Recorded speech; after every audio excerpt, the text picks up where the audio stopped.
사람이라면 누구나 자신이 걸어갈 미래의 여정에 대하여 나름대로 생각들을 할 것입니다. 만약 꼼꼼하거나 의지가 굳은 사람이라면 그 미래 여정에 대하여 좀 더 구체적이며 디테일한 설계들을 할 것이고, 그렇지 못한 자라면 낙관적인 미래 설계로 대충 얼버무릴 것입니다.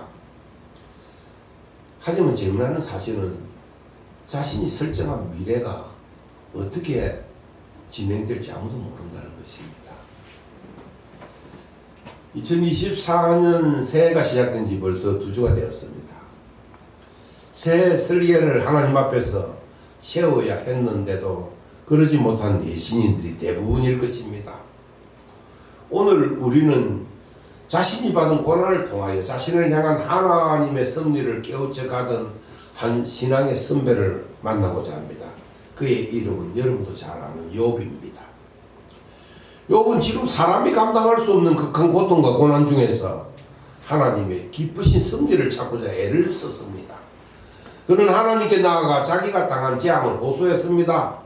절대 주권을 가지고 계신 하나님께서 왜 자기로 이런 고난을 당하게 하셨는지에 대하여 따지고 변론하고자 했습니다. 하지만 하나님께서 그에게 침묵하셨고 그에게 나타나지 아니었던 것입니다. 그래야 그가 고백하길, 그런데 내가 앞으로 가도 그가 계시지 않고 뒤로 가도 보이지 아니하며 그가 왼쪽에서 일하시나 내가 만날 수 없고 그가 오른쪽으로 돌이키시나 배울 수 없구나라며 깊은 탄식을 하고 있습니다. 하지만 침묵하시는 하나님, 계시로도 이상으로도 나타나지 않으셨던 하나님이지만 욥은 그 적막강 같은 고난의 동굴을 걸으면서 놀라운 사실을 깨달았던 것입니다. 아, 그렇구나. 하나님은 계시지 아니해도 지금 내가 가는 길을 하나님은 여전히 보시고 헤아리고 계시는구나. 내가 가는 길이 정말 고통과 고난이지만 이를 통하여 하나님께서 나를 연단하시는 길이구나. 결국 내가 정금같이 변화될 모습으로 나타날 것이구나 라는 사실을 깨닫게 됐던 것입니다. 이런 욥의 깨우침을 본문으로 삼아 2024 내가 가야 하는 길이라는 제목으로 2024년 우리들의 향방을 다시 한번 하나님 앞에서 세매해 보고자 합니다. 2024 내가 가야 하는 길, 그 길은 어떤 길이냐? 첫째는 하나님께서 작정하시고 의도하시는 대로 이끌려가는 여정이라는 사실입니다. 하나님께서 작정하시고 이끌고 가시는 여정이다. 목적하는 장소를 찾거나 등산을 하거나 할 때 누구나 목표점에 이르기 위하여 나름대로 가야 할 길에 대하여 셈을 할 것입니다. 그런 경우 그 셈의 주체는 언제나 자기 자신입니다. 내가 어떤 길을 갈 것인가, 어떤 코스를 갈 것인가, 어디에 잠깐 머무렀다 갈 것인가, 자신이 나름 설정한 코스를 쫓아 자신이 예정했던 시간과 여건들에 맞추어 목표점에 이를 것이라고 헤아릴 것입니다. 하지만 변화무쌍한 삶의 여정에 있어서 진정한 설계자는 누구겠습니까? 물론 단기간의 앞날에 대한 설계들은 자신이 한다 할지라도 길고 긴 삶의 과정들은 결코 자신의 뜻이나 설계대로 되지 않을 것입니다. 또한 평범하고 안일한 일상들이 반복적으로 계속된다면 혹 생각하기를 매일매일의 여정이 자기 설계대로 되는구나라고 여길지 모르지만 예측치 못한 사고나 뜻하지 않은 재해나 변고들이 자신의 계획을 가로막기 시작하면 참으로 난감한 상황에 빠지게 될 것입니다. 그렇다고 자신의 길을 운명으로 돌리기에는 너무 무책임한 처사일 것입니다. 그 모든 변수들을 우연으로 셈한다면 앞날이 온통 두려움으로 가득 찰 것입니다. 그렇다고 자신의 설계와 예측한 대로 미래가 제대로 진행된다는 보장도 없습니다. 그렇다면 여러분의 2024년은 어디로 향하고 있으며 그 길에 어떤 상황들이 예고되어 있을 것이라고 셈을 합니까? 이에 대하여 재앙 같은 고난과 시련을 겪었던 믿음의 선진 욥은 분명 말하기를 내가 가는 길을 오직 그가 아신다. 내가 가는 길을 오직 그만이 아신다. 그가 누굽니까? 하나님 자신입니다. 하나님이 안다는 말은 그 하나님께서 순간순간 자신의 길을 모니터하며 알고 계신다는 의미도 되지만 하나님께서 순간순간 당신이 작정한 것, 당신이 알고 있는 길로 나를 이끌어 가신다라는 의미입니다. 물론 지나온 과거의 길도 아시고 현재의 길도 아실 뿐 아니라 내가 가야 할 미래의 길도 아시고 이끌어 가신다는 말입니다. 그렇습니다. 하나님께서는 저와 여러분이 가야 할 2024년 전부를 당신의 작정 아래 당신의 뜻대로 이끄실 것입니다. 하나님께서 이끄시는 대로 갈 것입니다. 욥은 이 사실을 두고 본문 욥기 23장 13절 14절에 그는 뜻이 일정하시니 누가 능히 돌이키라. 그의 마음에 하고자 하시는 것이면 그것을 행하시나니 그런즉 내게 작정한 것을 이루실 것이라. 이런 것이 그에게 많이 있느니라고 했습니다. 우리 인생의 길에 하나님의 뜻이 일정하다고 했습니다. 하나님의 뜻을 돌이킬 자가 없다고 했습니다. 하나님께서 당신의 마음에 하고자 했다면 반드시 행한다고 했습니다. 하나님께서 작정하신 것은 반드시 이룬다고 했습니다. 여기서 우리는 놀라운 사실을 깨우쳐야 합니다. 하나님께서 우리가 가야 하는 2024년을 작정해 놓으시고 그 길로 이끄신다면, 잘 보세요. 하나님께서 2024년을 하나님의 작정한 길로 이끄신다면, 그럼 우리는 그 사실을 알고 있다면 어떻게 해야 되는가? 첫째는 하나님께서 이끄시는 대로 순종하며 가야 됩니다. 하나님이 나를 이렇게 이끄시구나. 아, 예, 알겠습니다. 저리 이끄시구나. 예, 이스라엘의 향방이 마치 구름기둥과 불기둥을 따라 움직였던 것처럼 우리가 하나님의 뜻대로, 하나님의 말씀대로, 강단에서 선포되는 주의 종의 말씀대로 내 향방을 결정해야 되겠구나. 이것이 하나님이 작정한 길이구나 라고 믿고 따라가면 됩니다. 할렐루야. 욥은 이 사실을 깨닫고 말하길 내 발이 그의 걸음을 바로 따랐으며, 주님이 함께 가는 주님의 걸음을 바로 따랐으며 내가 그의 길을 지켜 치우치지 아니하였다고 했습니다. 2024년 그렇게 사시길 주의 이름으로 축원합니다. 두 번째, 두려움이나 염려는 버려야 합니다. 두려움이나 염려는 버려야 됩니다. 하나님께서 인도하시는 길인데 여러분을 망하게 하거나 절망에 빠지거나 상처를 주거나 낭떠러리에 떨어뜨릴 하나님은 아니십니다. 하나님 앞에서 이끌어 가시는 길인데 그래서 두려워하지 마시기 바랍니다. 아무한테 그치 살까. 김지혜 집사님 결혼하고 두려움이 있습니까? 없지요. 두려움 필요 없어. 아이고 신랑 김대인을 보니까 좋구나. 예, 우리가 두 사람이 이렇게 살 집을 보니까 좋구나. 예, 아주 뭐 좋지. 차도 두 대잖아. 두 사람은 차도 두 대잖아. 아닙니다. 우리가 두려워하지 않는 하나님이 우리 가정을 이끌어 주실 것입니다. 이제 주례하신 목사님을 통하여 선포된 말씀들, 하나님이 예고한 말씀들이 우리 가정에 그대로 임할 줄 믿고 가야 됩니다. 할렐루야. 두려움 없잖아요. 두렵지 마라. 두려워하지 말아야 됩니다. 세 번째로 겸허한 마음으로 하나님을 기대하며 따라가야 합니다. 자기 길이 자기 의지대로 걷는 길이 아님을 알았다면 임하는 마음을 겸허하게 우리가 해야 합니다. 그리고 늘 하나님을 기대하면서 하나님께 묻고 하나님의 지시를 받아야 합니다. 욥도 이에 대하여 말하기를 내가 그의 입술의 명령을 어기지 아니하고 정한 음식보다 그 입의 말씀을 기이 여겼도다. 우리가 2024년 여러분들 어떻게 진행될까? 하나님이 작정한 대로 진행될 줄로 믿으시기 바랍니다. 할렐루야. 아멘. 두 번째로 2024년은 그러면 우리에게 어떻게 우리의 여정이 이렇게 이어질까? 단련하여 순금같이 나오게 하는 예정입니다. 단련하여 순금같이 자기의 길이 하나님께서 작정하신 길이요 인도하시는 길이라면 그 길은 늘 평안하고 복스럽고 은혜가 충만해야 하는 길이어야 하지 않느냐고 반문하실 것입니다. 오늘 본문의 욥도 마찬가지였습니다. 그는 동방의 큰 자요 부자요 자식이 10명이나 되었으며 하나님을 믿는 믿음까지 있었습니다. 근데 그뿐입니까? 하나님께서 인정해 주신 의인이기도 했으며 모든 것이 부족함이 없는 그에게 뜻하지 않는 시련이 찾아왔고 고난과 고통의 나날들을 보내야 했습니다. 왜입니까? 왜 그에게 재앙과도 같은 시련이 찾아왔습니까? 욥은 처음에는 이런 시련이 자기에게 왜 찾아왔는지 이해가 되질 아니했습니다. 하나님의 주관과 섭리 아래 진행된 일이라고 얘기했지만 왜 자기에게 하필 이토록 극심한 시련이 왔는가에 대하여 오랜 시간 동안 의아해했습니다.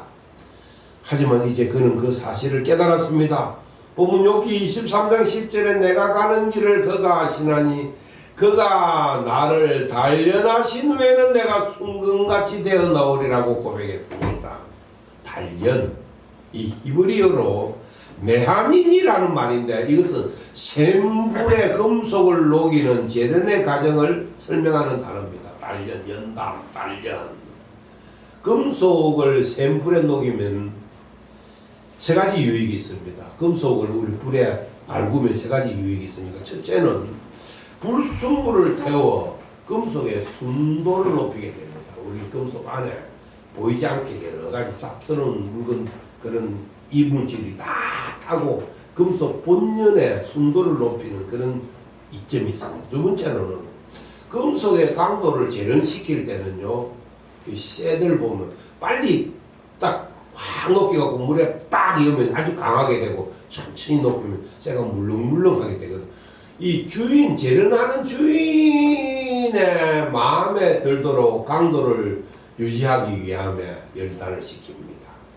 세 번째로는 그 금속 고유의 성질과 빛깔을 회복할 수 있기에 연단의 과정을 겪게 합니다. 잘 들으세요. 사람을 연단의 길로 이끄시는 하나님의 이유도 이와 같습니다. 우리 속에 있는 불순물인 죄를 들추어내어 태우기 위하여 정말 죄가 나를 감싸고 있는 죄가 지긋지긋하도록 하나님께서는 우리를 연단의 길로 통하여 자신의 죄를 들추어 보이도록 하십니다. 이 연단이지요. 마냥 행동하고 마냥 좋으면 지가 죄를 짓는 조차도 모릅니다. 우리 열왕들을 봤지요. 한결같이 그 열왕이 하나님 앞에 잘못했을 때 하나님께서 그를 반드시 연단의 길로 이끄시는 하나님 보시지 않았습니까? 또 우리가 고집스럽고 뻣뻣하기 때문에 우리가 참 고집스럽고 뻣뻣하기 때문에 연단의 길을 통과케 하심으로 인하여 하나님 앞에 유연하고 부드럽고 하나님의 뜻 앞에 요리저리 잘 따르도록 하기 위하여 연단하시는 하나님입니다. 금년 한 해가 이런 정금 같은 모습으로 연단하기 위한 길로 하나님께서 여러분을 이끄실 때도 있을 줄 믿으시기 바랍니다. 또 우리 속에 있는 나도 모르는 나의 본래적 나의 특성, 하나님이 주신 나만의 장점, 나만의 가능성을 들춰내기 위하여 하나님께서 우리를 연단의 불을 통과하심으로 인하여 내가 이런 사람이구나, 나에게 이런 장점이 있구나, 나에게 이런 능력이 있구나, 내가 이 길을 가야 되겠다. 내가 내 고난을 몰랐더라면, 이 연단의 과정이 없었더라면 내가 몰랐을 건데 이 연단의 과정을 통과해 보니까 내가 이런 사람이로구나 하고 깨닫게 하기 위하여 연단의 길로 이끄시는 하나님이신 줄 믿으시기 바랍니다. 그것도 하나님의 작정과 의도된 길임을 알고 감사함으로 받으세요. 할렐루야. 아멘. 할렐루야. 아멘. 마지막으로 2024 내가 가야 하는 길, 내가 가야 하는 길은 어떠냐? 여러분들, 우리가 가야 하는 2024년은요, 하나님 앞에 받은 사명 완수의 길을 걷게 하는 예정입니다. 사명 완수. 하나님은 당신의 백성 한 사람 한 사람에게 당신의 소원을 두고 그 소원이 이루어지도록 걸음을 인도하시는 분입니다. 이 땅에 오셔서 믿는 자의 본이 되는 걸음을 걸으셨던 주님께서도 자신의 가는 길을 두고 어떻게 말씀했습니까? 이르시되 너희는 가서 저 여우에게 이르되 오늘과 내일은 내가 귀신을 쫓아내며 병을 고치다가 제3일에는 완전하여지라 하라. 그러나 오늘과 내일과 모레는 내가 갈 길을 가야 하리니 선지자가 예루살렘 밖에서는 죽는 법이 없느니라고 했습니다. 이는 예수님께서 당신의 갈 길을 두고 하나님의 구속 역사를 이루는 길, 즉 복음 전파의 길과 십자가의 대속을 이루는 길을 갈 것이라고 말했던 것입니다. 이 구속사 완성을 향하여 가는 걸음을 그 어느 누가도 막을 수 없다고 했습니다. 이런 주님의 길을 우리도 가야 합니다. 무의미한 사람은 없습니다. 2024년 여러분들 무의미한 일정은 없습니다. 하나님이 나를 2024년이라는 시공간에 세워놓고 직분을 줬어요. 직분을 줬어요. 교회를 통하여 직분을 줬어요. 구역장, 집화장, 또 집사님, 또 찬양대, 또 봉사자, 이런 직분을 줬을 때 하나님께서 그 받은 직분을 쫓아서 네 역량껏 최선을 다하여 이 걸음에 매진하라는 의미입니다. 그런데 주께 받은 직분은 그냥 덩하리 이렇게 있고 한 달란트 받은 종처럼 그냥 주머니에 싸버리고, 아우 내가 중요한 게 그거는 뭐 아이고 예신교회에서 그냥 나에게 준 거고, 내가 하는 일은 그보다 훨씬 중요하고 나에게 더 의미 있고, 내 삶에 직결된다 하면서 그 일만 쫓아가는 거는 한 달란트 받은 자 똑같습니다. 여러분들 2024년 어떤 길을 가야 할 것인가, 내가 가야 할 것은요, 주께 받은 사명을 완수를 이루는 길에 매진해야 됩니다. 그 일에 내 인생 끌어야 됩니다. 여러분들,